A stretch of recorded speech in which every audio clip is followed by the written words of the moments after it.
Listen to this. The federal government is trying to track your kid's body weight. That's what will happen if a bill introduced by Wisconsin Congressman Ron Kind gets enough votes. Is this a step in the right direction against obesity, or is the government overstepping your privacy? Here for a fair and balanced debate is MeMe Roth from the National Action Against Obesity and Andrew Langer. He's the president of the Institute for Liberty. Good morning to both of you. Big brother rearing its ugly head. They want to measure the BMI of 2 to 18-year-olds, and this goes to the state and to the federal governments. Sounds a bit intrusive, Mimi. Why is this a good idea? Well, look, children's health and well-being is not a partisan issue. This is related to grants, so if you want to take the money, you give up a little information. But it's aggregated information. They're not invading anyone's privacy. And we may not realize this, but 2/3 of parents of overweight and obese children fail to realize the degree of their child's health problem. Even Michelle and Barack Obama failed to see the issues their own children were having a few years ago. So this new plan obligates doctors to bring this conversation up. I think it's a great idea.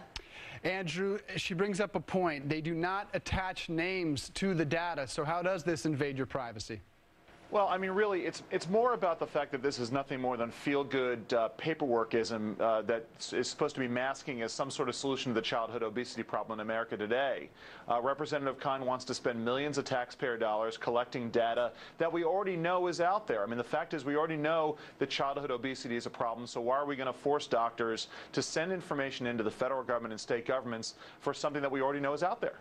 And Mimi, how would it actually reduce obesity in this country? We saw a real success with Governor Huckabee's plan in Arkansas when they started tracking BMI of children at schools. What it does is it makes us realize the numbers and the progression of the problem. So tracking it will help us realize, hopefully, that we're aging children out of this issue and bringing up the next generation at a healthy BMI that stays that way. But the good news is that, again, I said it earlier, it obligates the doctor to bring up this conversation with parents. Right now, it's a very difficult discussion. A lot of doctors don't want to bring it up. Parents react very badly when it's brought up. So this makes it just a normal part of the checkup, and it's a really great idea. Andrew, I'll give you the last word on this. It's a bill being voted on, but the parents appear to have no say in this, should they? I think absolutely parents should have a say, and I think the bottom line that we have to recognize here is that losing weight is about discipline and willpower, and if we want to teach kids that and how to do that, that'll get us much, much further than tracking their body mass index and reporting that information to various government agencies. Well, Andrew Langer, MeMe Roth, we appreciate you both being here. We will check everyone's BMI at the break. Okay, you're on notice.